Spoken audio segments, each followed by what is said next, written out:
সাহাবীরা বললেন, হুজুর বলুন আলেমদের মর্যাদা কেমন? বিশ্বনবী সাল্লাল্লাহু আলাইহি ওয়াসাল্লাম পবিত্র জবানে জানিয়ে দিলেন, ইন্না ফাজলাল আলিমি আলাল আবিদি কা ফাজলি আলা আদনাকুম। একজন আলেমের মর্যাদা সাধারণ মানুষের তুলনায় ওই রকম যেমন তোমাদের সাধারণ যত সাহাবী রয়েছে তোমাদের তুলনায় আমি নবীর মর্যাদা যেই রকম। সুবহানাল্লাহ বলুন। বিশ্বনবী বলছেন সাহাবীদের তুলনায় আমি নবীর যেমন মর্যাদা, সাধারণ মানুষের তুলনায় আলেমদের তেমন মর্যাদা। সুবহানাল্লাহ বলবেন না? মায়ের পেট থেকে কবরে যাওয়ার আগে পর্যন্ত জ্ঞান অর্জন করতে হবে, পড়াশোনা করতে হবে। পড়াশোনা করলে লাভ কি? আল্লাহকে চিনতে পারবেন, নবীকে চিনতে পারবেন, সাহাবীদেরকে চিনতে পারবেন, চরিত্র ঠিক করতে পারবেন, আদর্শ ঠিক হয়ে যাবে, পরিবার তৈরি করতে পারবেন, সুস্থ সমাজ গড়তে পারবেন। জোরে বলুন সুবহানাল্লাহ। কিন্তু নিজেই যদি অশিক্ষিত হই তাহলে সুস্থ সমাজ গড়া যাবে? জোরে বলুন, গড়া যাবে না। এজন্য জ্ঞান অর্জন করতে হবে। তবে আমরা আর কি জ্ঞানী? আমাদের জ্ঞান হচ্ছে সীমিত। কি বলছেন? কিন্তু জ্ঞানী তো ছিলেন হযরত বাইজিদ বুস্তামি রহমাতুল্লাহ আলাইহি। কি নাম বললাম ভাই? বাইজিদ বুস্তামি রহমাতুল্লাহ আলাইহি বিরাট বড় আল্লাহর ওলি ছিলেন, মুজাদ্দিদ ছিলেন, বড় আলেম ছিলেন। উনি জামানার বিখ্যাত একজন ফকিহ ছিলেন। এত জ্ঞান আল্লাহ তাআলা দিয়েছেন যে কোনোদিন কোন ইহুদি খ্রিস্টান বেঈমানের কাছে মাথা নত করেনি। যা প্রশ্ন করেছে পাই টু পাই উত্তর দিয়ে দিয়েছে। জোরে বলুন সুবহানাল্লাহ। তার কয়েকটা উদাহরণ দেব না কি বলছেন? হযরত বাইজিদ বুস্তামি রহমাতুল্লাহ আলাইহি রাস্তা দিয়ে চলে যাচ্ছে। আজ যেতে যেতে যেতে যেতে একটা ইহুদিদের সভা চলছিল। ওই সভাটার কথা মনে পড়ে গেল। হঠাৎ করে কানে বিরাট একটি আওয়াজ ভেসে আসলো, কে যেন বক্তব্য দিচ্ছে। বাইজিদ বুস্তামি রহমাতুল্লাহ আলাইহি মনে মনে চিন্তা করলেন, আমি আর বাড়ি যাব না, ওই বক্তব্যটা শোনার পর বাড়ি যাব। জোরে বলুন সুবহানাল্লাহ। বাইজিদ বুস্তামি রহমাতুল্লাহ আলাইহি ওই সভার মধ্যে চলে গেলেন। যাওয়ার পর সভার মধ্যে বসে গেলেন। আর ইতিমধ্যে যে ইহুদি আলেম বক্তব্য দিচ্ছিল বক্তব্যটা বন্ধ করে দিল। কেন বন্ধ করলো? সে বলছে দাখালা ফিনা মুহাম্মাদি, আমাদের মধ্যে বিশ্ব নবীর একজন উম্মাদ ঢুকে পড়েছে। যতক্ষণ পর্যন্ত বাইজিদ বুস্তামি এই দল থেকে বেরিয়ে না যাবে ততক্ষণ বক্তব্য আমি দেব না। নাউজুবিল্লাহ বলবেন না? বাইজিদ বুস্তামি রহমাতুল্লাহ আলাইহি মনে মনে চিন্তা করলেন, এই জায়গায় যদি আমি বসে থাকি হয়তো আমার মান সম্মানের ক্ষতি হতে পারে। তাই তিনি চিন্তা করে ওই জায়গা থেকে উঠে চলে যাচ্ছেন। কিছু মানুষ আবার ডাক দিয়ে বলছেন, কি ব্যাপার আপনি চলে গেলেন কেন? তিনি বললেন, আপনাদের আলেমকে উঠে যেতে বলল। সমস্ত মানুষ আলেমকে প্রতিবাদ করলো, না এনাকে তাড়িয়ে দেওয়া যাবে না। এলাকার একজন বিখ্যাত আলেম, উনি নামি দামি একজন মানুষ, সম্মানীয় একজন মানুষ, ওনাকে বসার সুযোগ দিন। সেই ইহুদি আলেম যে স্টেজের ওপর বক্তব্য রাখছিল বললেন যে আমি ওনাকে বসতে দিতে পারি, তবে একটা শর্ত আছে, ওই শর্ত মেনে নিলেই আমি বসতে দেব। বলুন আপনার শর্তটা কি? সেই ইহুদি আলেম ডাক দিয়ে বললেন, শুনে নাও, আমি তোমাকে কয়েকটি প্রশ্ন করব। যদি তুমি আমার প্রশ্নের উত্তর দিতে পারো তাহলে তোমাকে আজকে এই লক্ষ লক্ষ মানুষের মধ্যে কোন রকমের বেইজ্জতি করা হবে না, তোমার উপরে জুলুম করা হবে না, তোমাকে আজকে অপমান অপদস্থ করা হবে না, তোমাকে আজকে এখানে বসার সুযোগ করে দিব। জোরে বলুন সুবহানাল্লাহ।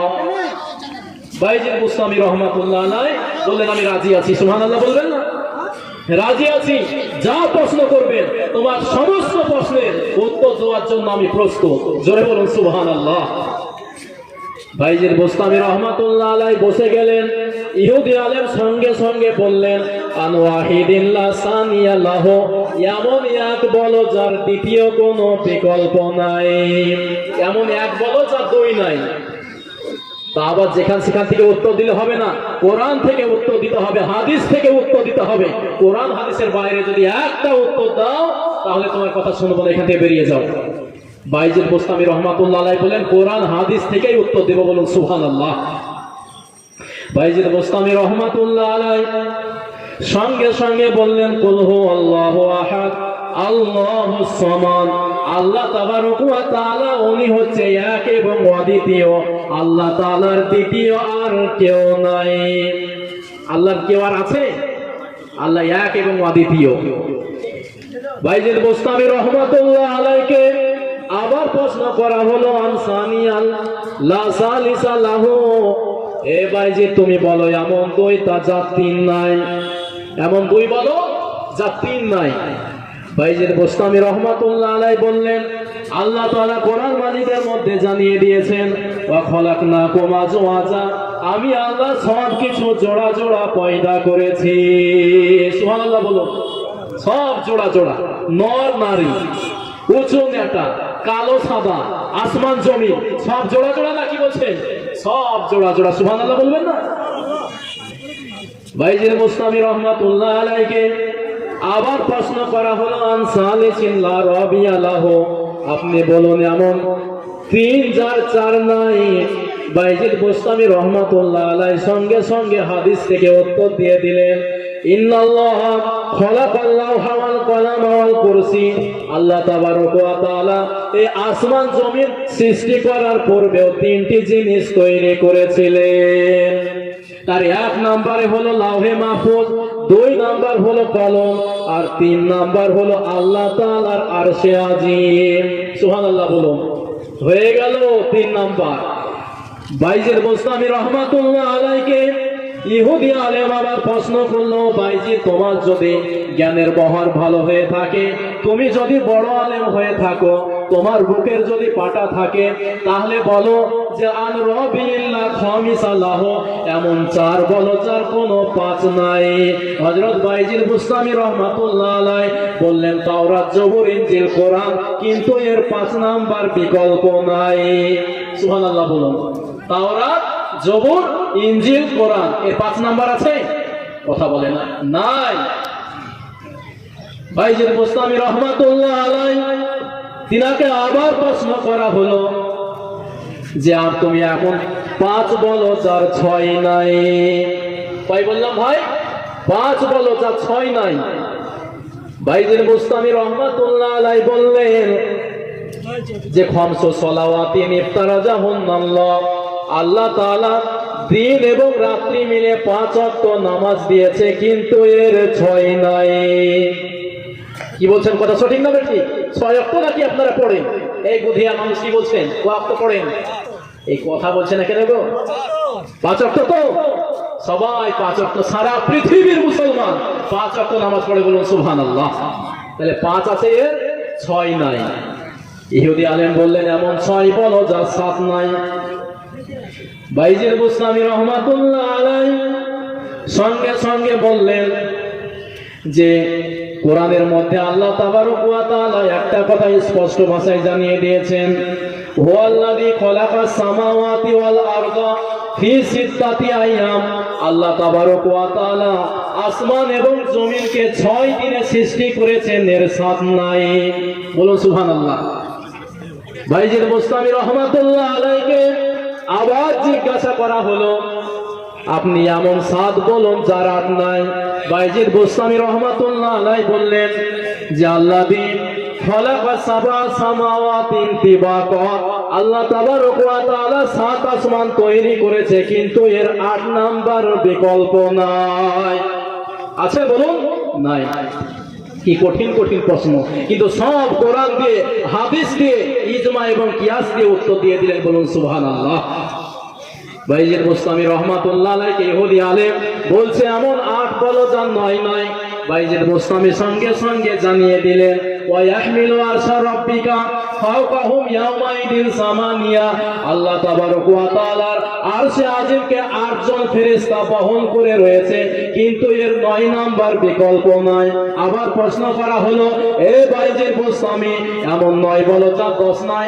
বাইজিদ বোস্তামি রহমাতুল্লাহ আলাইহি বললেন ফিল মাদিনাতি তিসআতু রাহতিন ইফসিদুনা ফিল আরদি ওয়া লা ইসলিহুন। হযরত সালেহ আলাইহিস সালাতু ওয়াস সালামের জামানায় 9 জন আন্তর্জাতিক বদমাইশ ছিল সে সালে আলাইহিস সালাতু ওয়াস সালামের বিরুদ্ধে। এই 9 জন সর্বদাই ষড়যন্ত্র করে বেড়াতো, সর্বদাই নবীকে মারা চক্রান্ত করে বেড়াতো, হত্যা করা চক্রান্ত করে বেড়াতো। সুতরাং এদের 9 আছে কিন্তু 10 নাই। বুঝতে পারলেন না পারলেন না? উত্তর হয়ে গেল। আবার প্রশ্ন করলেন এমন 10 বলা যার 11 নাই। বাইজির বোস্তামি রহমাতুল্লাহ আলাইহি সঙ্গে সঙ্গে উত্তর দিয়ে দিলেন যে তিলকা আশারাতুল কামিলা। আল্লাহ তাবারক ওয়া তাআলা কোরআন মাজিদের মধ্যে জানিয়ে দিয়েছেন কোন ব্যক্তি যখন হজ করতে যায়, হজ করতে যাওয়ার টাইমে হজে যাওয়ার পর যদি কোনো ভুল ভ্রান্তি হয়ে যায়, ভুল ভ্রান্তি হওয়ার কারণে ওইখানে 7টা রোজা রাখতে হয়, আর বাড়িতে এসে আবার 3টি রোজা রাখতে হয়। 7 আর 3 মিলে হয়ে গেল 10। এর 11 নাই। বলো এমন 11 যার 12 নাই। বাইজিদ বোস্তামি রহমাতুল্লাহ আলাইহি বললেন ইদ ক্বালা ইউসুফু লিআবিহি ইয়া আবাতি ইন্নী রাআইতু আহাদা আশারা কাওকাবা। ইউসুফ আলাইহিস সালাম স্বপ্নের ভিতরে কয়টি তারা দেখেছিলেন? জোরে বলুন, স্বপ্নে কয়টি তারা দেখেছিলেন? 11টা। এর 12 নাই। বাইজিদ বোস্তামি রহমাতুল্লাহ আলাইহি যখন উত্তর দিয়ে দিলেন বললেন আবার বলো এমন 12 বলো যার 13 নাম্বার বিকল্প নাই।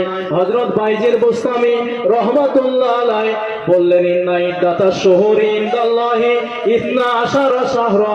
আল্লাহ তাবারক ওয়া তাআলা বছরে 12 মাস দান করেছে, কিন্তু এর 13 নাম্বার বিকল্প নাই। বলুন বছরে কয় মাস? 12 মাস। মোহতারাম মুআজ্জাজ সামিনে কেরাম, সুতরাং তারা ছিল বড় আলেম, আলেমে দ্বীন, আলেমে হক্কানি, আলেমে রব্বানি।